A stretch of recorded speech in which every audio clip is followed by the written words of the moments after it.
get started. Welcome to the meeting of the Animal Control Welfare Commission. Discussion and possible action to gather information about the impact on animals, both domestic pets and wildlife, in the California Department of Food and Agriculture's proposed program to eradicate the light brown apple moth, or LBAM, which includes spraying.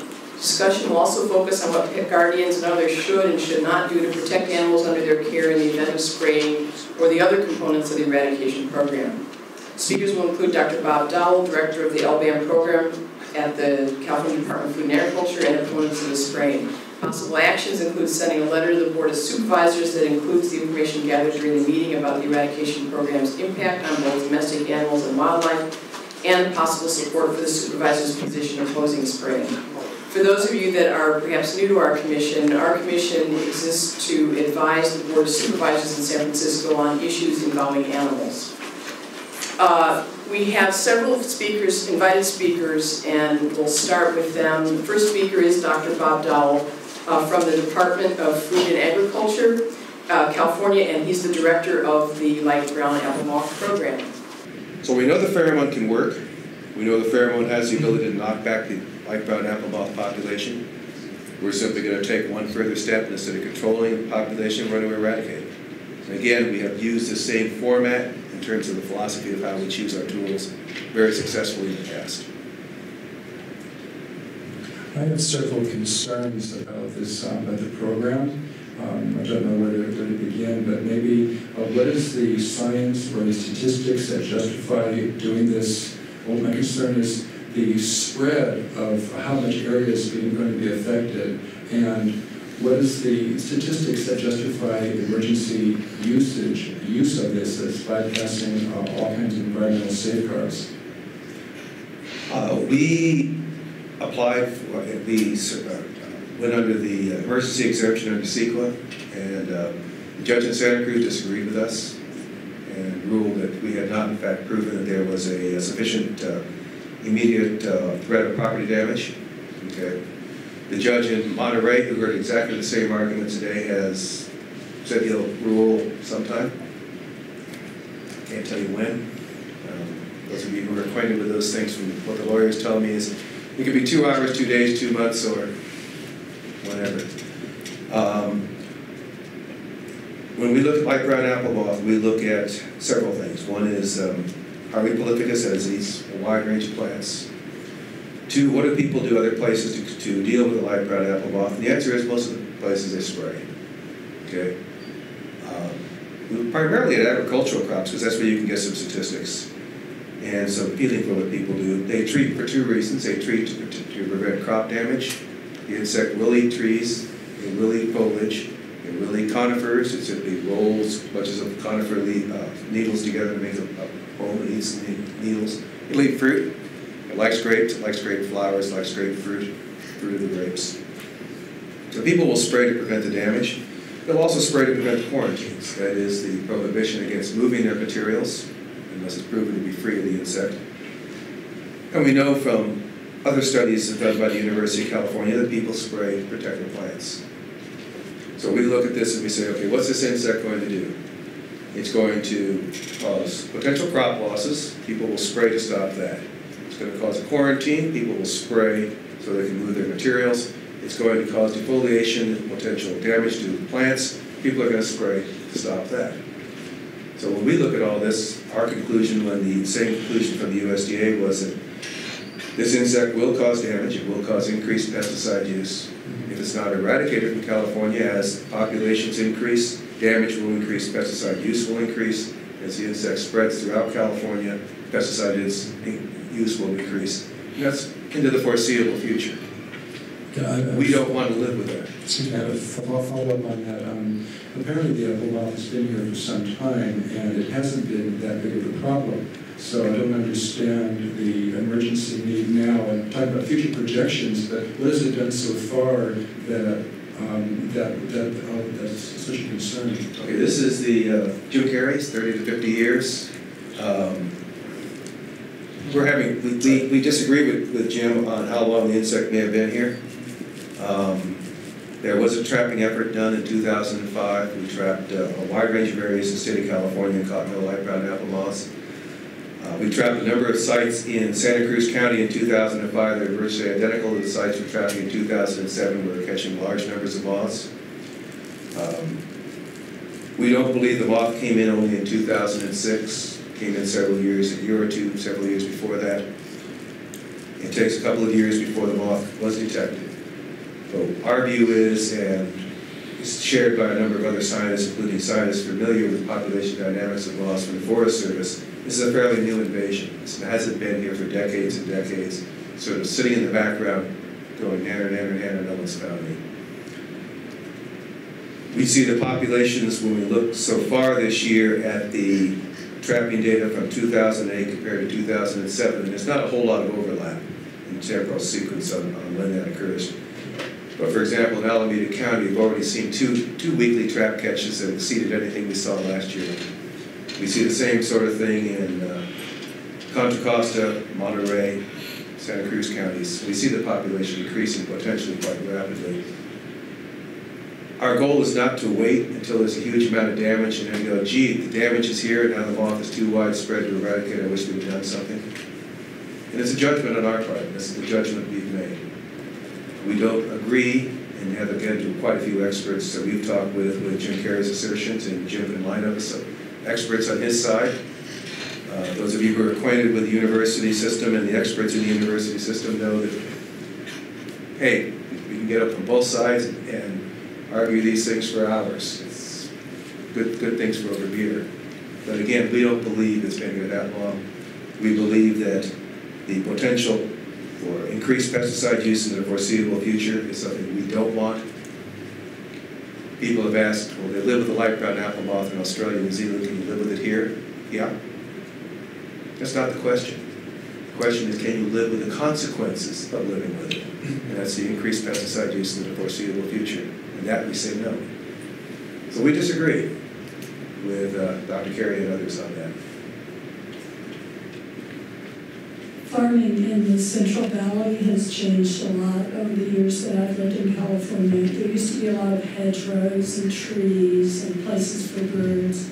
And now it's pretty much a corporate scene with laser plowed fields and not much green, nothing to really take care of a pest. How much do you think that's affected this coming problem? The problem, and let's take a step back, light brown apple moth is a symptom of a bigger problem than exotics being brought to California from a wide range of sources. Whether you're looking at Diaprepes root weevil in Southern California, whether you're looking at medfly in Dixon and in Rancho Palo Verdes, whether you're looking at oriental fruit fly in San Jose, gypsy moth in Southern California, light brown apple moth here. The problem with invasive species, as it turns out, is not so much an ag problem as it is a people problem. That is, the materials are being brought into service and is supplied wanted goods to people. And almost all the pests that come into urban centers. There's a major problem in terms of the loss of diversity in the ag areas, and I've seen the same thing in my lifetime. I remember the same kind of hedgerows, I remember the same kind of wild areas near fields. But that's not really affecting the importation and the movement of the exotic pests coming in. They come into the urban areas. Light brown apple moth will probably be, from what I've seen, more of a problem on the coast than maybe in the Central Valley, but it will make it into the Central Valley and cause problems there. But again, the changes in agricultural process that we see, not all of which are bad. I mean, we're not spraying huge amounts of chlorinated hydrocarbons anymore, DDT and Delver and Endman. And we're moving towards better use of integrated pest management and things like pheromone disruption. But that's really not affecting the importation of the exotic pests. The exotic pests can be coming because of people. And if we take a look at, again, where they come into the major urban centers, especially Southern California, the LA Basin, the Bay Area here, the population has finally gotten large enough in the Central Valley, we're starting to see things show up there that have never been seen before, including fruit flies in Fresno, Sacramento, Bakersfield. It's a people problem. Unfortunately. There's no ability to somehow control that kind of importation? Well, we're working pretty hard at that. The problem we've run into is September 11th, which moved, after that, they moved the responsibility for keeping agricultural pests out of the Department of Agriculture and gave it to Homeland Security. And Homeland Security has a slightly different set of priorities. Bombs, drugs, terrorists. Bugs are pretty low. There have been 3 different reviews, 2 by the GAO, that basically ripped Homeland Security for their low priority put on keeping agricultural pests out. And we're working very hard with Senators Feinstein and Boxer to remedy that situation. And on the exotic pest front, as a bigger picture, we would love any of you who wish to write letters extolling our senators to continue their efforts to strengthen the pest exclusion system. Please do so. But that's been a major problem we've been battling for the last few years. Is a great de-emphasis on keeping agricultural pests out of the United States and California. For those of you who grew up back east, you'll remember gypsy moth and Japanese beetle and corn borers and Mexican bean beetles and Colorado potato beetles, none of which occur in California. We've been pretty successful at keeping a wide range of things out, including using eradication programs to stop small infestations when we find them. But we do need help from the USDA, and especially from Homeland Security. You had mentioned that you said you thought it was most likely to be more of a problem in the Central Coast than in the Central Valley. And I've read that the apple moth likes less than 45 degrees, and it won't reproduce. What does it say? It won't reproduce below 45 or above 87 degrees, and that's like the Central Valley, almost defined. Is it likely? I mean, when you talk the estimate of all the damage it could cause, the assumption is that all the crops in the Central Valley are at risk. But it sounds like from that, and assuming that that's the correct information, that would make it less likely to be a problem in the Central Valley. Is that? Well, okay, but the information is that the insect stops growing because it's cold-blooded, okay, at about 45 degrees Fahrenheit, which is pretty cool for an insect. A lot of them don't do that well at those temperatures. If you rear it constantly at about 87 to 88 degrees, that is day in, day out temperatures, the insect doesn't do well. It's like many insects don't.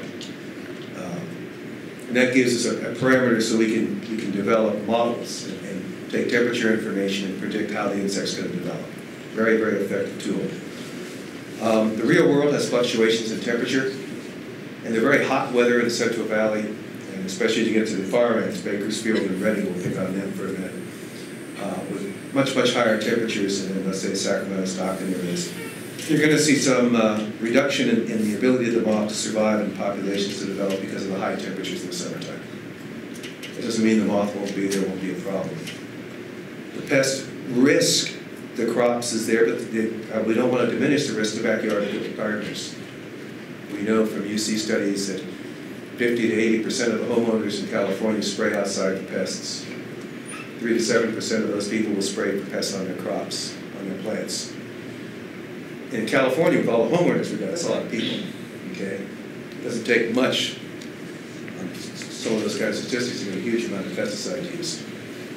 The thing that scares us the most is up to 50% of those people don't read the label before they mix. We all know how it goes. Well, it's maybe a little, okay, that looks good, and then they pour it in. A substantial part of them, up to 15%, don't dispose of the material properly. Some of them actually pour it down sinks inside their houses. I'm trying to envision somebody out picking up, the 1 gallon Hudson after they're done, and coming in the house and pouring this down in the kitchen sink or the toilet as they do. And those are the kind of things, again, that really scare us. That's the kind of pesticide use we don't want in California, so we'll try to prevent. But the pest will be in the Central Valley. It may not hit as high a densities, bigger population. But now we're making a prediction on the pest. They're infamous for not reading all of our reports so they know how they're supposed to behave. So the insect's going to do what it's going to do. But based again on what we've seen in Australia and New Zealand, it will be a significant high levels will be occurring in the coast, perhaps somewhat less levels in the Central Valley, but they will be there. I just have 4 very brief comments. One is just clarifying that there's permethrin as well as pheromones in targeted places 8 feet above the ground. Is that right? On discrete spots. Right. Yes. And so, is there any concern about the small animals, squirrels and rats, that might come in contact with these things, especially permethrin, since that's found to kill animals? The primary, if you read some of this material, the primary routes of exposure to permethrin that are going to cause trouble are going to be eating it or breathing it. Walking across it, we're using a 6% material. It's going to be 5 milliliters, that is a teaspoon of material. There's not going to be a huge amount of permethrin in that spot. So the animal, in fact, in order to get any kind of dose, is going to have to sit there and breathe it. This is not a particularly volatile material. It doesn't evaporate well into the air. Well, a teaspoon's enough to kill a cat. A teaspoon of pure permethrin will do all kinds of things. Without that teaspoon, it's going to be 6% permethrin. So it's not going to be a huge amount of material. Okay? And I would agree, if I'm taking a teaspoon of pure permethrin, I'm not going to eat it. I'm not going to feed it to an animal. But it's going to be a very, very tiny amount in there. So the animal's going to have to climb the tree and to a large degree eat the material. Short of that, I don't see, from the way we're using it, small amount of material in each of the spots, we're going to predict that we're going to be having much of a problem on these kind of animals. And the experience that I have of animals dying from permethrin is not being eating, but touching it and then cleaning themselves off, licking the permethrin off. And again, that may well happen, but again, we're going to be using very, very small amounts, and it's not going to be everywhere in the environment. It's going to be at discrete points. And then the second thing is animal testing. Did the company who created this combination of pheromones and chemical permethrin test on animals? It is being done right now by, under the auspices of the US EPA. This is what's called the six-pack study is being done, with not with permethrin, but with the carrier in the pheromone. We'll probably be doing the mixing, or having the company that produces the carrier do the mixing for us. And again, based on everything we've seen at our use pattern, and I keep emphasizing that. Permethrin, if we were to be spraying a 5 or 10%, 20% solution of permethrin on all the foliage in an area, I'm going to sit here and tell you, yeah, we're going to expose your animals, you're going to potentially have some problems. And will this animal testing continue as long as California continues to use this? No. It'll be done just on the acute materials. So it's continuing today as we speak, animal testing, but... I honestly don't know. I don't keep up on that side of what's being done on that side. Okay. And you mentioned a company. What is that company's name? What's doing the testing? You said that formulated this pesticide. We'll be asking the provider of the carrier to be providing that, and we're still negotiating what the carrier is going to be. Okay, so the company's not known. We have said that, at least for the aerial side of it, once we know what the company is, that we'll be disclosing the inert ingredients, a health review of the inert ingredients, done by the Department of Public Health in the Office of Environmental Health Hazard Assessment. You'll have a lot of the information there in that report that you're looking for on potential toxicity of any animals. To be announced. To be announced. Okay, and then I just don't know right now, sorry. No problem. Third concern is, I guess, you talked about this invasion, and last I checked, Hawaii and New Zealand are still there. So I guess there's days when you wonder. My concern is the ecological impact. Since right now in California, we've got birds, spiders, trichogama wasps, lacewings. These are natural predators. And I guess my concern is, since I'm seeing crops being the main focus, when the apple moth is gone and these natural predators aren't eating them, and now these birds, spiders, lacewings are eating some crops, are we going to start looking to eradicate these invasive species? Okay, there's a difference between being a plant eater and an animal eater, as you're well aware. The animals you described, the carnivores, the lacewings, the lady beetles, trichogama wasps, the birds, are all going to sit, they're generalists. They don't eat a specific animal or a specific food. And they'll simply switch over if they've been eating apple moth or something else. Just like they would before the apple moth came, they'll be doing the same thing after it leaves. They're not going to eat the crops. We're not going to be, in fact, trying to eradicate them.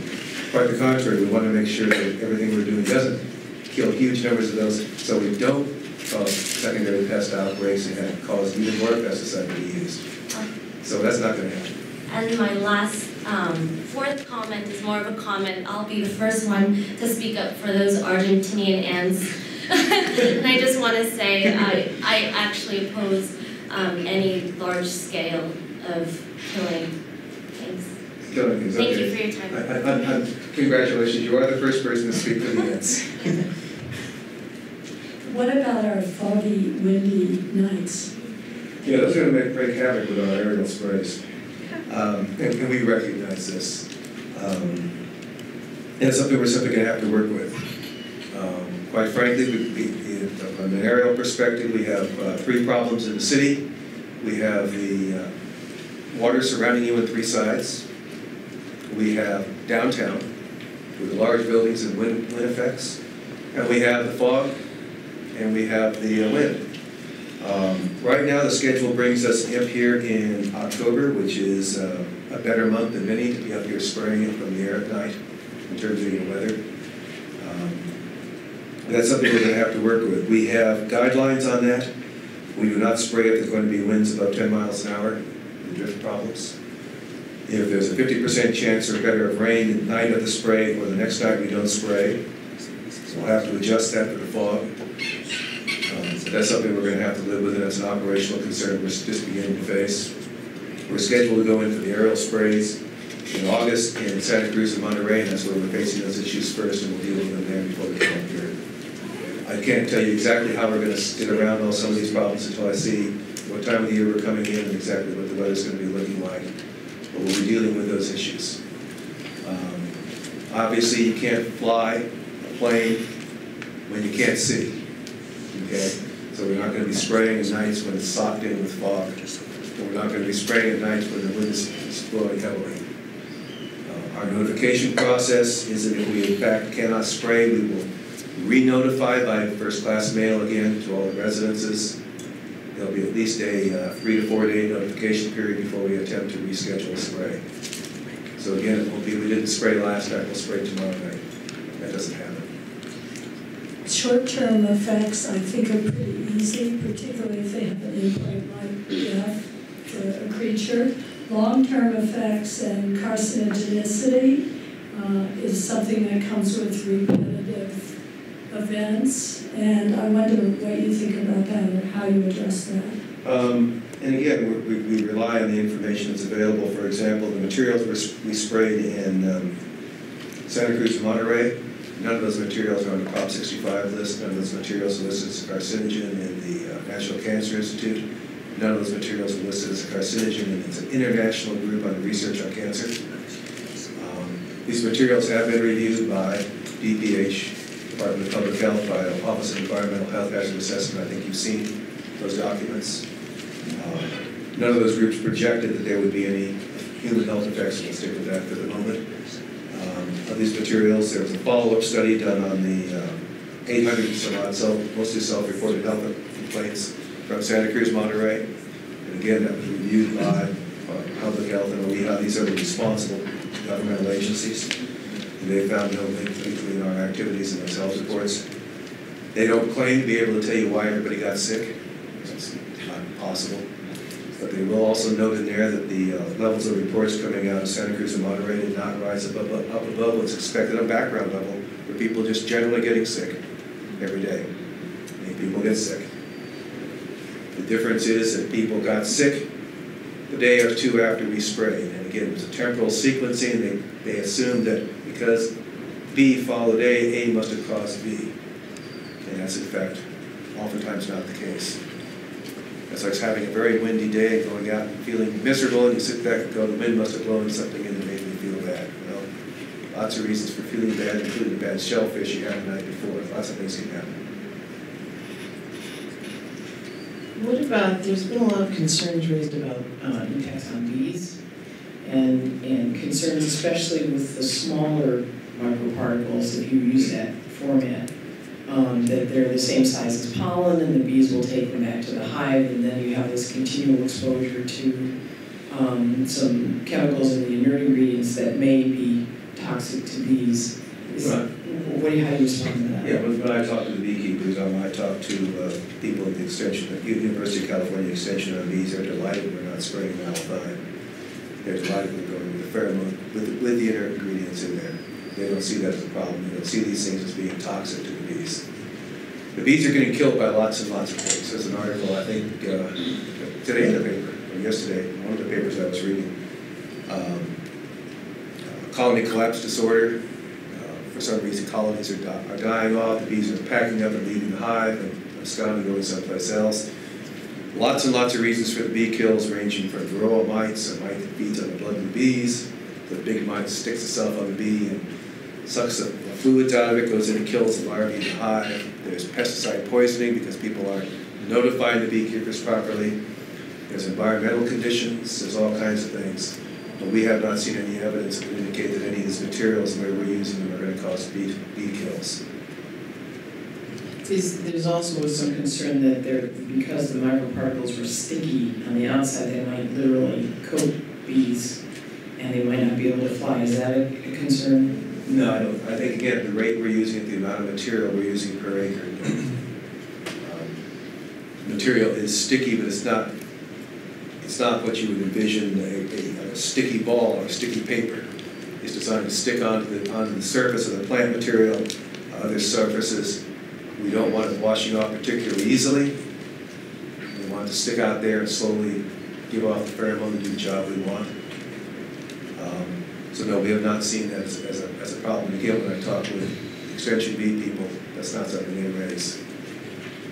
I personally, I'm a beekeeper, and I'm quite alarmed at the idea of every single flower that my bees are going to go to, the pollen and nectar is going to have this chemical, these microscopic pollen grains on it. And I was wondering, have you actually tried a little test or something to see what happens when you elect some little small plot? I mean, it's all anecdotal. It's just that. I mean, if you take a look, in order for that to happen, all the flowers have to be open at night. When we spray, we have to put out fairly huge amounts of material. I mean, we're talking 15 grams of active material, 20 grams. It's not a whole lot of material out there. And again, this is not the same as going out with a crop duster or, as you would be aware, going out and covering the entire area with the material. We'll continue to look into that. I have no problem doing that. But right this moment, we look at many flowers not opening up at night, opening up the following morning. The bees are going to be going, but the flowers that have got the best sources, those are going to be the most recent ones that have opened. And if they aren't open at night, they're not going to have anything on the flower. It's going to be opening up. It's going to be a pristine environment. So there's been no studies. Actually, haven't tried it. No, we have not tried. So that's the thing. It's like if we kill our pollinator, our major pollinator, which is has billions of dollars of value to our economy, especially in the state.